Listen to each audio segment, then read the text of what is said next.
कृष्णा। जय श्री हरि। हे प्रिय भक्तों, जिन भक्तों ने कल उत्पन्ना एकादशी का व्रत रखा था वे आज अपना व्रत खोलेंगे। आज का दिन बड़ा ही शुभ और मंगलकारी है। एकादशी के व्रत के पारण के दिन तुलसी माता की और लक्ष्मी माता की कथाओं को सुनने से ही व्रत पूर्ण माना जाता है और समस्त मनोकामनाएं पूर्ण होती हैं। तो जिन भक्तों ने व्रत नहीं भी रखा था उन्हें भी तुलसी माता की कथाओं को सुनने से धन संपत्ति और अनंत शुभ फलों की प्राप्ति होती है।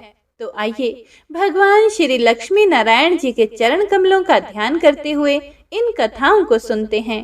तो प्रेम से बोलिए श्री राधा कृष्ण भगवान की जय। तुलसी महारानी नमो नमो, हरि की पटरानी नमो नमो। एकादशी भगवान श्री हरि विष्णु की साक्षात शक्ति है, जिस शक्ति ने उस असुर का वध किया जिससे भगवान भी जीत पाने में असमर्थ थे। उस शक्ति के आगे भला मनुष्य के पाप रूपी असुर कैसे टिक सकते हैं। जिस शक्ति ने देवताओं के कष्ट को हर कर उन्हें सुख दिया वह प्राणी मात्र को क्या नहीं दे सकती। सुख, समृद्धि, शांति और मोक्ष समस्त सुख सहज ही प्राप्त हो जाते हैं।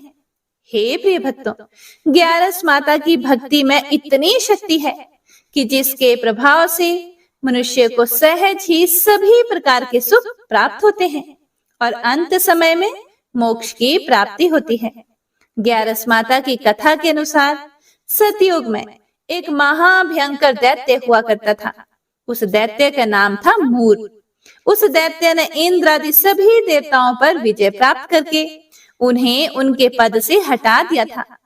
तब इंद्र आदि देवताओं ने भगवान शंकर से प्रार्थना की कि हे भोलेनाथ, हम सभी देवता मूर दैत्य के अत्याचारों से दुखी होकर मृत्यु लोक में अपना जीवन व्यतीत कर रहे हैं। राक्षस के भय से हम बहुत दुख और कष्ट भोग रहे हैं। मैं स्वयं बहुत दुखी और भयभीत हूँ। अन्य देवताओं की तो बात ही क्या करें। इसीलिए हे कैलाशपति, कृपया करके आप मूर दैत्य के अत्याचार से बचाने का कोई उपाय बताइए। हे प्रिय भक्तों, देवराज इंद्र की प्रार्थना सुनकर भगवान शंकर ने कहा, हे देवेंद्र, आप भगवान श्री हरि विष्णु की शरण में जाइए। मधु कैटभ का संहार करने वाले भगवान श्री हरि विष्णु देवताओं को अवश्य ही इस भय से मुक्त करेंगे। भगवान शंकर के आदेश के अनुसार इंद्र तथा अन्य सभी देवता क्षीर सागर गए, जहां पर भगवान श्री हरि विष्णु शेष शैया पर विराजमान थे। इंद्र सहित सभी देवताओं ने भगवान श्री हरि विष्णु को देखा और उनके सामने उपस्थित होकर उनकी स्तुति करने लगे। देवता कहने लगे, हे तीनों लोकों के स्वामी, आप स्तुति करने योग्य हैं। हम सभी देवताओं का आपको कोटि कोटि प्रणाम है। हे दैत्यों के संहारक, हम आपकी शरण में हैं। आप हमारी रक्षा करें। हे त्रिलोकपति, हम सभी देवता दैत्यों के अत्याचार से भयभीत होकर आपकी शरण में आए हैं। इस समय दैत्यों ने हमें स्वर्ग से निकाल दिया है और हम सभी देवता बड़ी ही दयनीय स्थिति में मृत्यु लोक में घूम रहे हैं। अब आप ही हमारे रक्षक हैं, हमारी रक्षा करें। हे जगन्नाथ, आप हमारी रक्षा करें। देवताओं की करुण पुकार सुनकर भगवान श्री हरि विष्णु बोले, हे देवगणों, वह कौन सा दैत्य है जिसने देवताओं को जीत लिया है। आप सभी देवगण किसके भय से पृथ्वी लोक में भटक रहे हैं।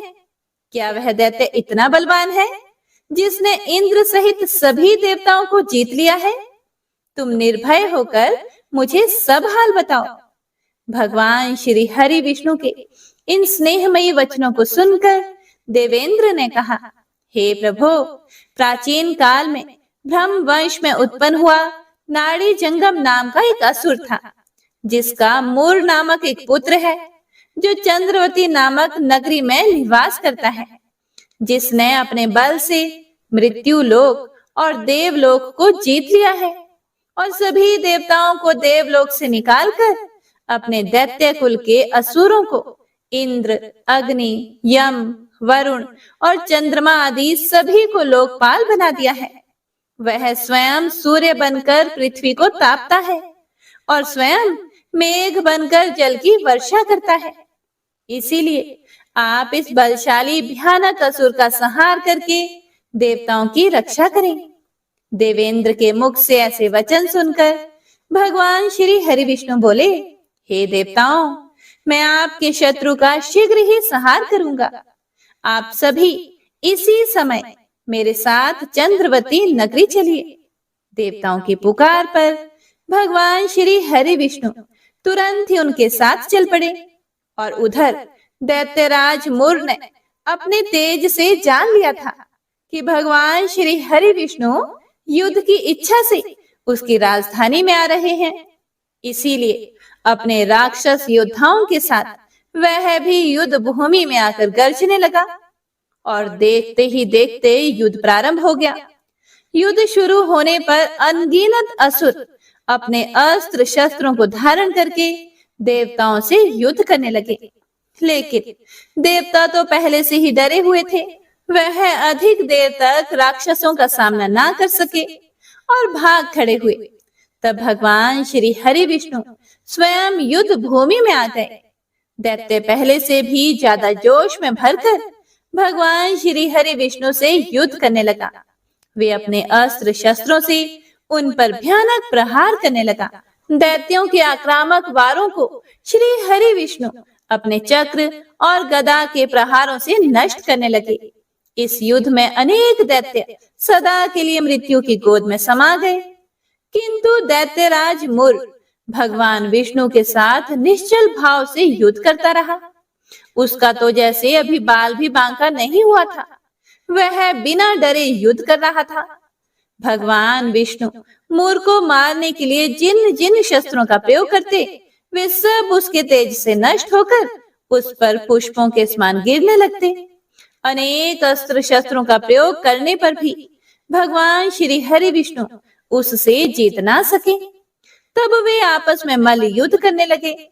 भगवान श्री हरि विष्णु उस असुर से देवताओं के लिए सहस्त्रों वर्षों तक युद्ध करते रहे, किंतु उस असुर से जीत ना सके। अंत में भगवान विष्णु शांत होकर विश्राम करने की इच्छा से बद्रिकाश्रम स्थित 38 कोस लंबी एक द्वार वाली हेमवती नाम की एक गुफा में प्रवेश कर गए। उस गुफा में भगवान ने शयन किया। भगवान विष्णु के पीछे पीछे वह दैत्य भी चला आया। भगवान श्री हरि विष्णु को सोता हुआ देखकर वह दैत्य उन्हें मारने को तैयार हुआ। वह सोच रहा था कि आज तो मैं अपने चिर शत्रु को मारकर हमेशा हमेशा के लिए निष्कंटक हो जाऊंगा। लेकिन उसकी यह इच्छा पूर्ण ना हो सकी, क्योंकि उसी समय भगवान श्री हरि विष्णु की देह से एक दिव्य वस्त्र धारण किए हुए एक अत्यंत मोहिनी देवी उत्पन्न हुई और राक्षस को ललकार कर उससे युद्ध करने लगी। उस देवी को देखकर राक्षस को घोर आश्चर्य हुआ और वह सोचने लगा कि यह ऐसी दिव्य कन्या कहां से उत्पन्न हुई। और फिर वह असुर उस कन्या से लगातार युद्ध करता रहा। कुछ समय बीतने पर उस देवी ने क्रोध में आकर उस दैत्य के अस्त्र शस्त्रों के टुकड़े टुकड़े कर दिए। अब तो उस दैत्य को बड़ा ही क्रोध आया और वह सारी मर्यादाएं भंग करके उस देवी से मल्ल युद्ध करने लगा। उस तेजस्वी कन्या ने उसको धक्का मारकर मूर्छित कर दिया और उसकी मूर्छा टूटने से पूर्व ही उसका सिर काटकर धड़ से अलग कर दिया और सिर काटते ही वह असुर पृथ्वी पर गिरकर मृत्यु को प्राप्त हुआ।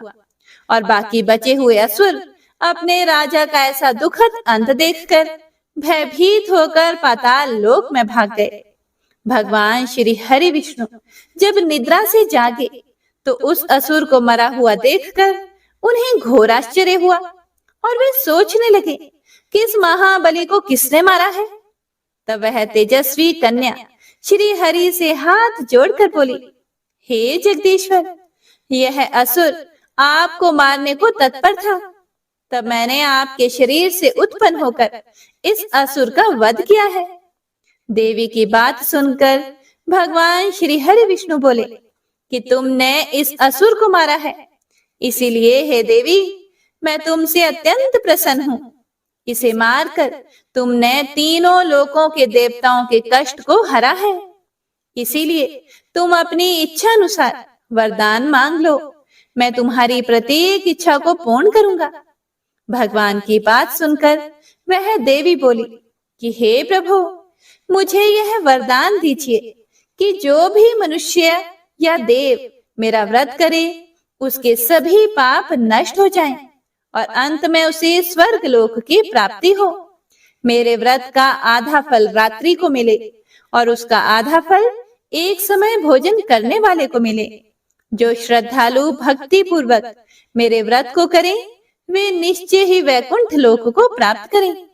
जो मनुष्य मेरे व्रत में दिन तथा रात्रि को एक बार भोजन करें वह धन धान्य से भरपूर रहे। कृपया करके मुझे ऐसा वरदान दीजिए।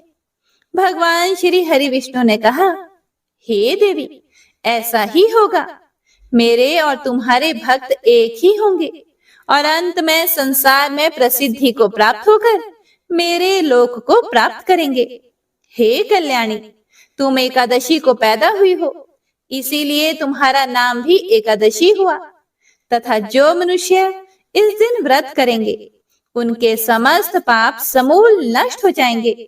तुम मेरे लिए अब तीज, अष्टमी, नवमी और 14 से भी अधिक प्रिय हो।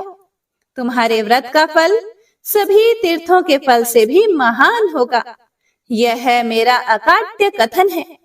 इतना कहकर भगवान श्री हरि विष्णु उसी स्थान पर अंतर ध्यान हो गए। तो सभी प्रेम से बोलिए, एकादशी माता और विष्णु भगवान की जय। हे प्रिय भक्तों, तो आइए अब सभी मनोकामनाओं को पूर्ण करने वाली तुलसी माता की बड़ी ही पावन कथा को सुनते हैं। एक बार एक गांव में एक बुजुर्ग महिला रहा करती थी। वह प्रतिदिन पूजा पाठ किया करती थी। वह रोज तुलसी माँ की पूजा करती थी और वह बुजुर्ग महिला रोज तुलसी माता से कहती, हे तुलसी माँ, तुम मुझे बहू दे, पीताम्बर की धोती दे, मीठा मीठा घास दे, वैकुंठ में वास दे, चटक की चाल दे, पटक की मौत दे, चंदन का काट दे, रानी का काज दे, दाल भात का भोजन दे, 11 की मौत दे और कृष्ण जी का कंधा दे। वह बुजुर्ग महिला हर महीने में तुलसी माता की रोज पूजा करती थी और उनके बिरले को रोज सींचती। तुलसी माता बुजुर्ग महिला की बात सुनकर धीरे धीरे सूखने लगी। तभी भगवान श्री कृष्ण जी ने देखा कि तुलसी माता सूख रही है और तभी एक दिन भगवान श्री कृष्ण तुलसी माता जी के पास प्रकट हुए और भगवान श्री कृष्ण जी ने तुलसी माता से पूछा, तुम क्यों सूख रही हो? सभी महिलाएं तुम्हारी पूजा करती हैं और तुमको रोज सींचती हैं, लेकिन फिर भी तुम सूखती जा रही हो। इसका कारण क्या है? जिसके बाद तुलसी माता ने भगवान श्री कृष्ण जी से कहा कि हे प्रभु, एक बुजुर्ग महिला मेरे पास रोज आती है और रोज एक ही बात बोलती है कि हे तुलसी माता, सबकी दाता, मैं तेरा बिरला सींचती हूँ, तुम मुझे बहू दे, पीताम्बर की धोती दे, मीठा मीठा घास दे, वैकुंठ में वास दे, चटक की चाल दे, पटक की मौत दे, चंदन का काट दे, रानी सा राज दे, दाल भात का भोजन दे, 11 की मौत दे और कृष्ण जी का कांधा दे। मैं उस बुजुर्ग महिला की सारी मनोकामनाएं पूरी कर सकती हूँ, लेकिन उसकी एक मनोकामना पूरी नहीं कर सकती। मैं कृष्ण जी का कंधा कहाँ से दूंगी?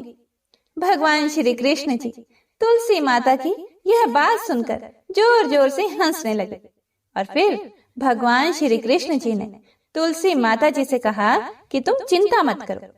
जब वह बुजुर्ग महिला की मृत्यु होगी तब मौके पर मैं और आप ही कंधा दे देंगे।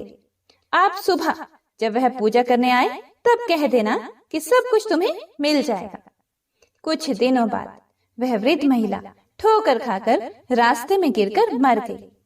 पूरे गांव के सभी लोग आए और उस महिला को सभी लोग धर्मात्मा मानते थे।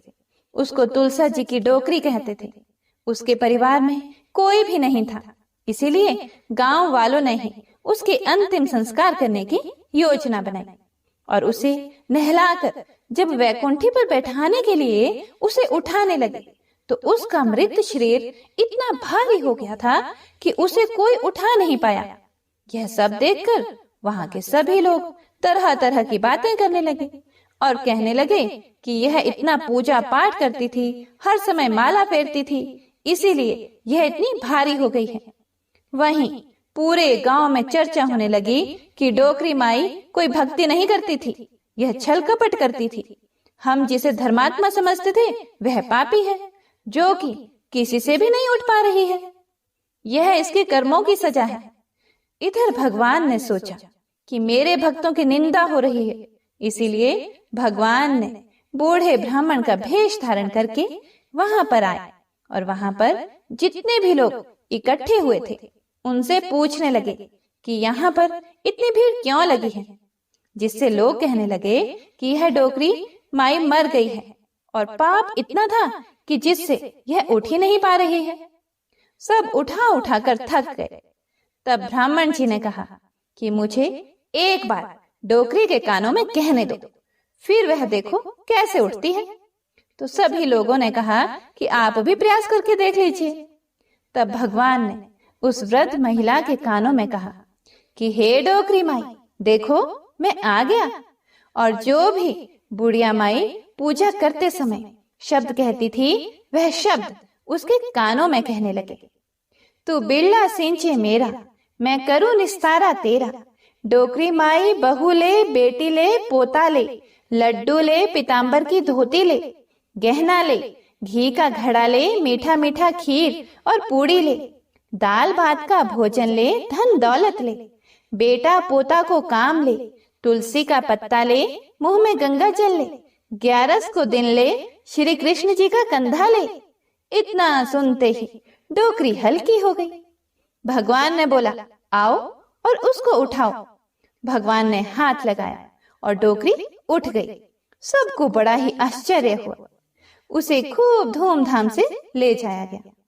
भगवान उसे अपने कंधे पर ले गए। पूरे गांव में इसकी चर्चा होने लगी, जिससे उसको मुक्ति मिल गई और वह वैकुंठ में चली गई। सभी लोग देखते रह गए। सभी लोगों ने देखा कि शमशान घाट तक तो ब्राह्मण साथ ही आया था, लेकिन अब वह दिखाई नहीं दे रहा है। इससे लोगों को समझ में आ गया कि वह और कोई नहीं, स्वयं भगवान ही बूढ़े ब्राह्मण के रूप में आए थे।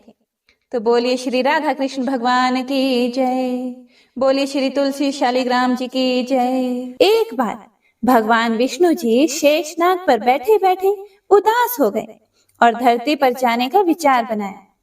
धरती पर जाने का मन बनाते ही विष्णु जी जाने की तैयारियों में लग गए। अपने स्वामी को तैयार होता देखकर लक्ष्मी जी ने उनसे पूछा कि हे स्वामी, आप कहाँ जाने की तैयारी में लगे हैं?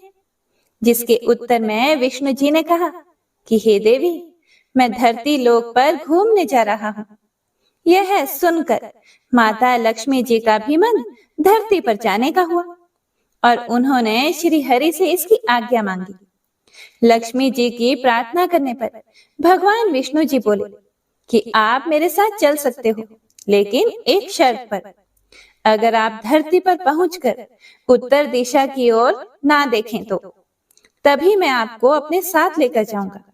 यह सुनते ही माता लक्ष्मी जी तुरंत हाँ कर देती हैं और विष्णु जी के साथ धरती लोक पर जाने के लिए तैयार हो जाती हैं।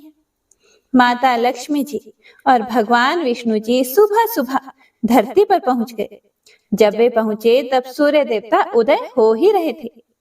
कुछ दिनों पहले ही बरसात हुई थी, इसीलिए धरती पर चारों ओर हरियाली ही हरियाली थी। धरती बेहद ही सुंदर दिखाई दे रही थी।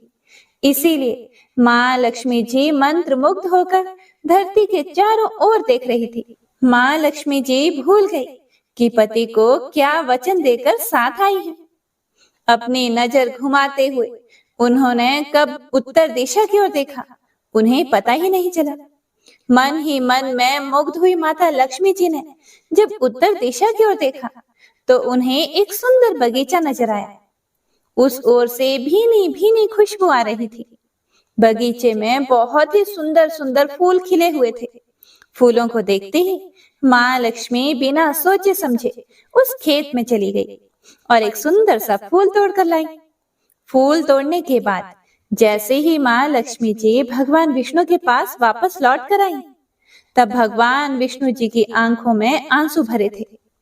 माँ लक्ष्मी जी के हाथ में फूल देखकर विष्णु जी बोले कि कभी भी किसी से बिना पूछे उसका कुछ भी नहीं लेना चाहिए, और साथ ही माँ लक्ष्मी जी को विष्णु जी को दिया हुआ वचन भी याद दिलाया। माँ लक्ष्मी जी को जब अपनी भूल का आभास हुआ तो उन्होंने भगवान के सामने इस भूल की क्षमा मांगी। विष्णु जी ने कहा कि आपने जो भूल की है उसकी सजा तो आपको अवश्य मिलेगी। जिस माली के खेत से आपने बिना पूछे फूल तोड़ा है, यह एक प्रकार की चोरी है। इसीलिए अब आप 3 वर्षों तक माली के घर नौकर बनकर रहो। उसके बाद मैं आपको वैकुंठ में वापस बुलाऊंगा। भगवान विष्णु जी का आदेश मानकर माता लक्ष्मी जी चुपचाप सर झुकाकर मान स्वीकार किया।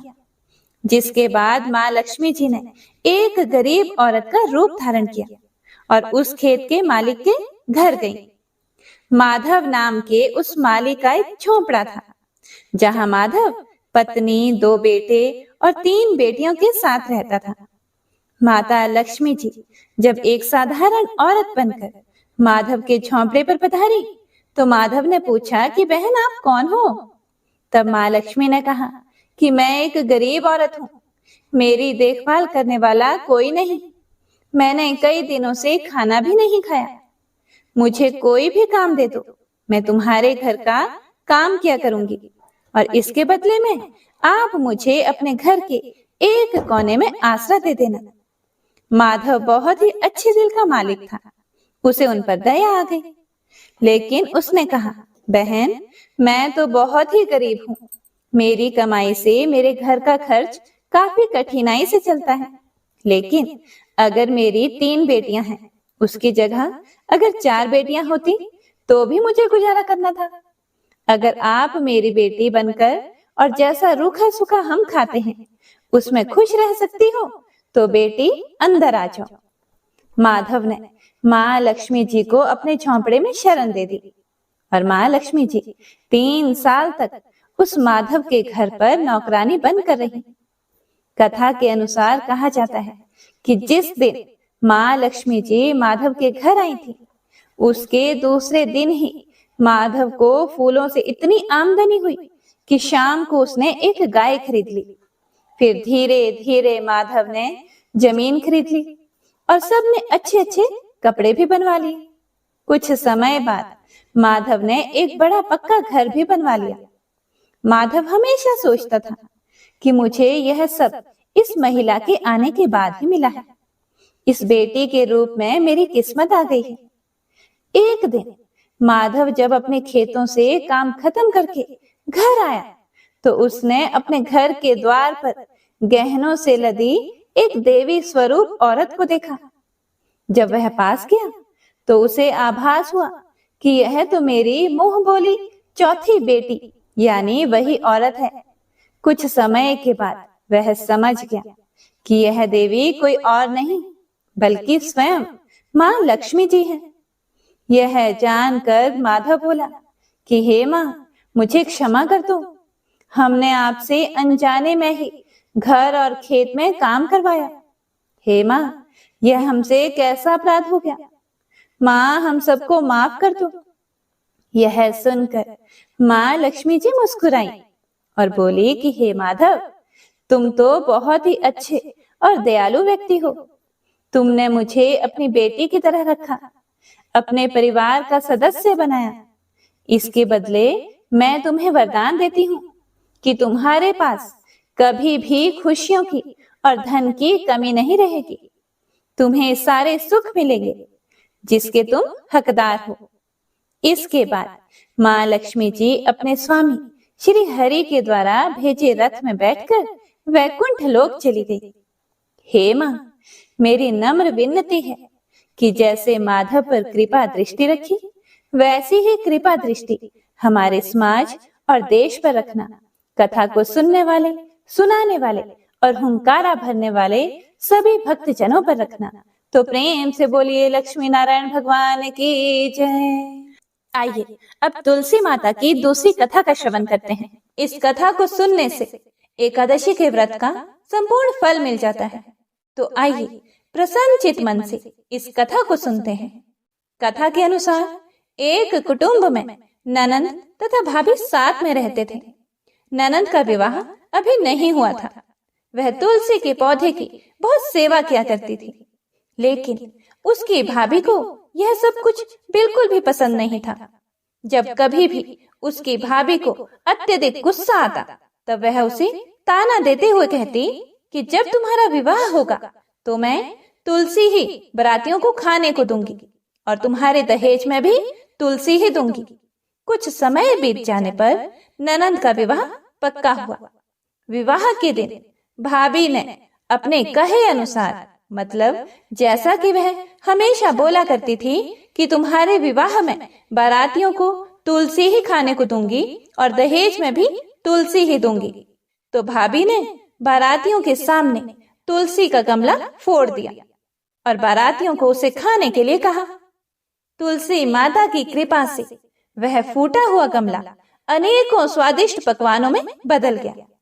भाभी ने गहनों के नाम पर तुलसी की मंजरी से बने हुए गहने पहना दिए और वे भी सुंदर सोने जवाहरात में बदल गए। भाभी ने वस्त्रों के स्थान पर तुलसी का जनेऊ रख दिया और वह रेशमी तथा सुंदर वस्त्रों में बदल गया। जब ननंद ससुराल पहुंची तो उसके ससुराल में उसके दहेज की बहुत प्रशंसा की गई। जब यह बात भाभी के कानों तक पहुंची तो उसे बड़ा ही आश्चर्य हुआ। उसे अब तुलसी माता की पूजा का महत्व समझ में आया। भाभी की एक लड़की थी। वह अपनी लड़की से कहने लगी कि तुम भी तुलसी की सेवा किया करो, तुम्हें भी बुआ की तरह फल मिलेगा।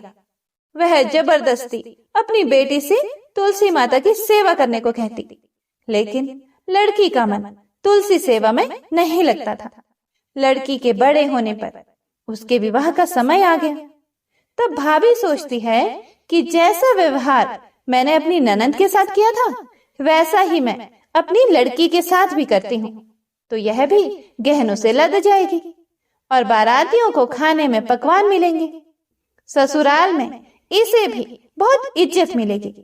यह सोचकर वह बारातियों के सामने तुलसी का गमला फोड़ देती है, लेकिन इस बार गमले की मिट्टी ही रही, मंजरी तथा पत्ते भी अपने रूप में ही रहे, जनेऊ भी अपना रूप नहीं बदलता है। सभी लोगों तथा बारातियों द्वारा भाभी की बुराई की जाती है। लड़की के ससुराल वाले भी लड़की की बुराई करते हैं। भाभी कभी भी ननंद को घर नहीं बुलाती थी। भाई को बहन की याद आती है, तो भाई ने सोचा बहुत समय हो गया, मैं बहन से मिल कर आता हूँ। उसने अपनी पत्नी से कहा और कुछ उपहार बहन के पास ले जाने की बात कही। भाभी ने थैले में ज्वार भर कर दे दिया और कहा और कुछ नहीं है, तुम यही ले जाओ। वह दुखी मन से बहन के पास चल पड़ा। वह सारे रास्ते सोचता रहा कि कोई भाई अपनी बहन के घर ज्वार कैसे ले जा सकता है। यह सोचकर वह एक गौशाला के पास रुका और ज्वार का थैला गाय के सामने पलट दिया। तभी गाय पालने वाले ने कहा कि आप गाय के सामने हीरे मोती तथा सोना क्यों डाल रहे हो? यह देखकर भाई को बड़ा ही आश्चर्य हुआ और उसने सभी हीरे मोती तथा सोना वापस अपने थैले में रख लिया। भाई ने सारी बात अपनी बहन को बताई और बड़ी खुशी खुशी उसने सारे हीरे मोती और जेवर अपनी बहन को दिए। दोनों भाई बहन एक दूसरे को देखकर अत्यंत प्रसन्न हुए। जैसी कृपा माता तुलसी ने ननंद पर की, ऐसी ही कृपा सभी पर करना। बोलिए श्री तुलसी माता शालिग्राम भगवान की जय। बोलिए श्री लक्ष्मी नारायण भगवान की जय। आइए अब तुलसी जी की तीसरी कथा को सुनते हैं। इस कथा को पूरा सुनने से सभी मनोकामनाएं पूर्ण हो जाती हैं। सावर्णी मुनि की पुत्री तुलसी अपूर्व सुंदरी थी। उनकी इच्छा थी कि उनका विवाह भगवान नारायण के साथ हो। इसके लिए उन्होंने नारायण पर्वत की घाटी में स्थित बद्री वन में घोर तपस्या की। दीर्घ काल तक तपस्या के उपरांत ब्रह्मा जी ने प्रसन्न होकर दर्शन दिए और वर मांगने को कहा। तुलसी जी ने कहा, हे सृष्टिकर्ता, हे ब्रह्मदेव, आप अंतर्यामी हैं, सबके मन की बात जानते हैं। फिर भी मैं अपनी इच्छा आपसे बताती हूँ। मैं चाहती हूँ कि भगवान श्री नारायण मुझे पति रूप में मिले। ब्रह्मा जी ने कहा, तुम्हारा अभीष्ट तुम्हें अवश्य मिलेगा। अपने पूर्व जन्म में किसी अपराध के कारण तुम्हें श्राप मिला है। इसी प्रकार भगवान श्री नारायण के एक पार्षद को भी दानव कुल में जन्म लेने का श्राप मिला है। दानव कुल में जन्म लेने के बाद भी उसमें नारायण का अंश विद्यमान रहेगा। इसीलिए इस जन्म में पूर्व जन्म के पाप के शमन के लिए संपूर्ण नारायण तो नहीं मिलेंगे, लेकिन नारायण के अंश से युक्त दानव कुल में जन्मे उस शापग्रस्त पार्षद से तुम्हारा विवाह होगा। शाप मुक्त होने पर भगवान श्री नारायण सदा सर्वदा के लिए तुम्हारे पति हो जाएंगे। तुलसी जी ने ब्रह्मा के इस वर को स्वीकार किया, क्योंकि मानव कुल में जन्म के कारण उस मायावी भोग को तो भोगना ही था। तुलसी जी बद्री वन में ही रहने लगी। नारायण का वह पार्षद दानव कुल में जलंधर के नाम से पैदा हुआ था। कुछ दिनों बाद वह भ्रमण करता हुआ बद्री वन में आया। यहाँ तुलसी को देखते ही वह उस पर मंत्र मुग्ध हो गया और तुलसी के सामने उसने अपने विवाह का प्रस्ताव रखा। उसने तुलसी जी से विवाह करने की इच्छा प्रकट की। इतने में ही महाब्रह्मा जी भी वहां आ गए और तुलसी जी से कहा, तुलसी, जलंधर को देखो, कैसा देवोपम उसका स्वरूप है। दानव कुल में जन्म लेने के बाद भी लगता है जैसे इसके शरीर में नारायण का वास हो। तुम प्रस्ताव को सहर्ष स्वीकार कर लो। तुलसी को भी लगा कि उसकी तपस्या पूर्ण हुई, उसे इच्छित फल मिला है। जलंधर के साथ उसका गंधर्व विवाह हो गया और वह जलंधर के साथ उसके महल में पत्नी बनकर आ गई। जलंधर ने अपनी परम सुंदरी सती साध्वी पत्नी तुलसी के साथ बहुत दिनों तक राज्य किया। उसने अपने राज्य का इतना विस्तार किया कि देवलोक तक उसके अधिकार में आ गया। स्वर्ग का सुख भोगने वाले देवताओं की दशा भिखारियों जैसी हो गई। जलंधर किसी को कष्ट नहीं देता था, पर अधिकार और राज्य छीन जाने से सारे देवता मिलकर ब्रह्मा, विष्णु और शिव जी की सभा में गए तथा अपनी विपत्ति सुनाई। ब्रह्मा जी ने कहा, तुलसी परम साध्वी है, उसका विवाह जलंधर से मैंने ही कराया था। जलंधर को तब तक नहीं हराया जा सकता या मारा जा सकता जब तक तुलसी को ना छला जाए। विष्णु जी ने कहा, जलंधर पूर्व जन्म में मेरा पार्षद था। श्राप के कारण उसे दैत्य कुल में जन्म लेना पड़ा। इस जन्म में भी मेरा अंश उसमें व्याप्त है।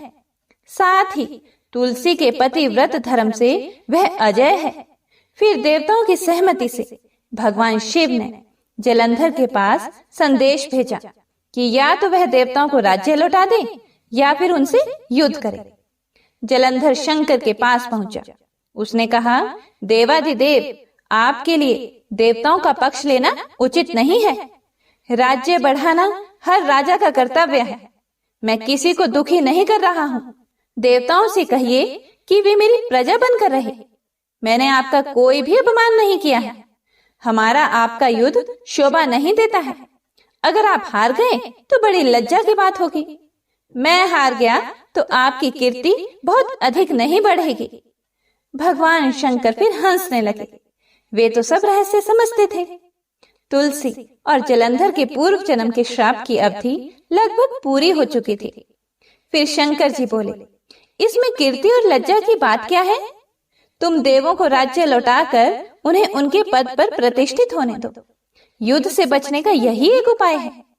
जलंधर ने कहा, मैंने युद्ध के बल से देवलोक जीता है। कोई उसे युद्ध के द्वारा ही वापस ले सकता है। यह है मेरा अंतिम उत्तर है। अब मैं जा रहा हूँ। ऐसा कहकर जलंधर चला गया। उसने अपनी पत्नी तुलसी को सारी बातें बताई और कहा, कर्म भोग सब काल सूत्र में बंधा है। जीवन में हर्ष, शोक, भय, सुख, दुख, मंगल, अमंगल काल के अधीन है। हम तो केवल निमित्त हैं। संभव है भगवान शिव देवों का पक्ष लेकर मुझसे युद्ध करे। तुम चिंता मत करना, तुम्हारा सती तेज मेरी रक्षा करेगा। दूसरे दिन भगवान शंकर के नेतृत्व में देवताओं ने युद्ध छेड़ दिया। जलंधर ने भीषण बाणों की वर्षा कर उनका वेग रोका। उसके प्रहार से देवता डगमगाने लगे। उसने दानवी शक्ति का प्रयोग करके मायावी युद्ध आरंभ किया। युद्ध स्थल पर वह किसी को भी दिखाई नहीं देता था, पर उसके अस्त्र शस्त्र प्रहार कर देवों को घायल कर रहे थे। देवगण अपने अस्त्र चलाएं तो किस पर चलाएं, क्योंकि कोई शत्रु सामने था ही नहीं। कई दिनों तक इस तरह भयंकर युद्ध चला। जलंधर पराजित नहीं हुआ। तब शिव जी ने विष्णु से कहा, विष्णु कुछ तो उपाय करो, अन्यथा मेरा तो सारा यश मिट्टी में मिल जाएगा। विष्णु जी ने सोचा, बल से तो जलंधर को हराया नहीं जा सकता, इसीलिए छल का सहारा लेना ही पड़ेगा। उन्होंने तुरंत अपना स्वरूप जलंधर जैसा बनाया और अस्त्र शस्त्र से सुसज्जित हो तुलसी जी के पास पहुंच गए। बोले, प्रिय, मैं युद्ध जीत गया। सारे देवता भगवान शंकर समेत हार गए। इस खुशी में आओ, मैं तुम्हें अपने अंग से लगा लूं। पति को प्रत्यक्ष खड़ा देखकर तथा विजय का समाचार सुनकर वह दौड़कर मायावी जलंधर के गले से लिपट गई। इस प्रकार पति पत्नी दोनों ने आलिंगन होकर खूब खुशी मनाई। पर पुरुष के साथ इस प्रकार के व्यवहार से उसका सती तेज नष्ट हो गया। उसका सती तेज जो जलंधर की कवच के रूप में रक्षा कर रहा था, वह कवच नष्ट हो गया। जलंधर शक्तिहीन हो गया। यह जानते ही भगवान शंकर ने अपने त्रिशूल से प्रहार किया। त्रिशूल के लगते ही जलंधर जलकर भस्म हो गया। जलंधर के मरने को जानकर विष्णु अपने असली रूप में आ गए। सामने अपने पति जलंधर के स्थान पर भगवान विष्णु को खड़ा देखकर तुलसी बहुत विस्मित हुई। उसको पता लग गया कि स्वयं नारायण ने उसके साथ छल किया है। क्रोध में आकर तुलसी जी ने श्राप दिया, एक सती स्त्री का स्तित्व भंग करने के अपराध में तुम हृदयहीन पत्थर हो जाओ। विष्णु जी ने तुलसी के श्राप को शिरोधार्य कर कहा, देवी, तुम्हारे तथा जलंधर के कल्याण के लिए मुझे ऐसा करना पड़ा। तुम दोनों को श्राप मुक्त करना था। तुम भी अब अपना शरीर त्याग कर तुलसी बिरवा के रूप में जन्म लोगी और मेरी पूजा तुलसी दल से होगी। मैं शालिग्राम पत्थर बनूंगा। मेरे शीश पर तुम आदर से विराजमान होंगी। तुम्हारे पति की हड्डियों के चूर्ण से शंख की उत्पत्ति होगी। उस शंख ध्वनि से देवताओं तथा मेरी पूजा आराधना होगी। जहाँ शंख ध्वनि होगी वहाँ मंगलमय मैं विराजमान रहूंगा। तुमने पूर्व जन्म में बद्री वन में मुझे पाने के लिए बड़ी तपस्या की थी। अब अगले जन्म में मैं नारायण प्रस्तर के रूप में बद्रीनाथ वन में स्थापित होऊंगा और मेरी पूजा अर्चना फल फूल से ना होकर तुम्हारी तुलसी दल से होगी। मेरे शीश पर विराजमान होकर तुम मुझसे भी ऊंचा पद प्राप्त करोगे। बोलिए श्री लक्ष्मी नारायण भगवान की जय। श्री तुलसी महारानी करो विनय सिर नाए, जो मम हो संकट विकट दीजे मात नशाए। नमो नमो तुलसी महारानी, महिमा मित ना जाए बखानी। दियो विष्णु तुमको सन्माना, जग में छाय सुअश्य महाना। विष्णु प्रिया जय जयति भवानी, तिहु लोक की हो सुख खानी। भगवत पूजा कर जो कोई, बिना तुम्हारे सफल न होई। जिन घर तव नहीं होए निवासा, उस पर करी विष्णु नहीं बासा। करे सदा जो तव नित सुमिरन, ते ही के काज होए सब पूरन। कार्तिक मास महात्म तुम्हारा, ताको जानत सब संसारा। तब पूजन जो करे कुंवारी, पावे सुंदर वर सुकुमारी। करे जो पूजन नित्य प्रति नारी, सुख संपत्ति से होए सुखारी। वृद्धा नारी करे जो पूजन, मिले भक्ति होवे पुलकित मन। श्रद्धा से पूजे जो कोई, भवनिधि से तर जावे सोई। कथा भागवत यज्ञ करावे, तुम बिन नहीं सफलता पावे। छायो तब प्रताप जग भारी, ध्यावत तुम ही सकल चित धारी। तुम ही मात यंत्रन तंत्रन में, सकल काज सिद्धि होवे क्षण में। औषधि रूप आप हो माता, सब जग में तव यश विख्याता। देव ऋषि मुनियो तपधारी, करत सदा तव जय जयकारी। वेद पुरातन तव यश गाया, महिमा अगम पार नहीं पाया। नमो नमो जय जय सुख करनी, नमो नमो जय दुख निवारणी। नमो नमो सुख संपत्ति देनी, नमो नमो अघ काटन छेनी।